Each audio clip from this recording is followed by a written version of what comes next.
రాజాభరణల రద్దు కానీ, అలాగే భూ సంస్కరణల చట్టంలో కానీ అనేకమైనటువంటి సమాజంలో ఒక పెను మార్పుకి కాంగ్రెస్ పార్టీ నాంది పలికింది, అమలుపరిచింది కూడా పటిష్టంగా. ఈరోజు చూస్తున్నటువంటి ఒక సోషలిజం సమాజానికి ఒక బలమైన పునాది కాంగ్రెస్ పార్టీ వేసింది.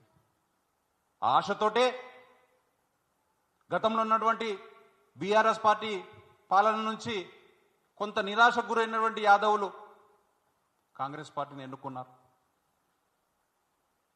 ఎలక్షన్స్ అయిపోయినాయి, సంవత్సరం అయిపోతుంది, సంవత్సరం దగ్గరికి వస్తూ ఉంది. ఎన్నిక ద్వారా కాంగ్రెస్ పార్టీ అధికారంలోకి వచ్చిన ద్వారా మంత్రులు వారి అధికారాలను అనుభవిస్తూ ఉన్నారు, ఎమ్మెల్యేలను వాళ్ళ పదవిని అనుభవిస్తూ ఉన్నారు. మేము కూడా అడిగాం గతంలో, బీఆర్ఎస్ పార్టీ 5 ఎమ్మెల్యే టికెట్లు ఇచ్చింది, ఒక ఎంపీ టికెట్ ఇచ్చింది, 5 కోట్ల నిధులు ఇచ్చింది భవనానికి, 5 ఎకరాల స్థలం కూడా ఇచ్చింది. దాంతోపాటు 20 నామినేటెడ్ పదవులు కింది స్థాయి దిగు స్థాయి కార్యకర్తలకు 20 నామినేటెడ్ పదవులు అంటే వాగ్దానం చేసింది.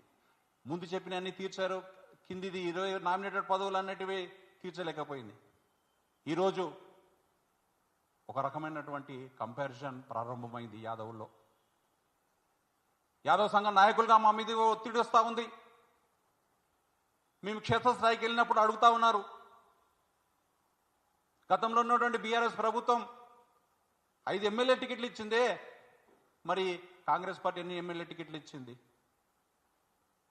ఒక ఎంపీ పదవి సంతోషం, అనిల్ కుమార్ యాదవ్ గారికి ఇచ్చారు.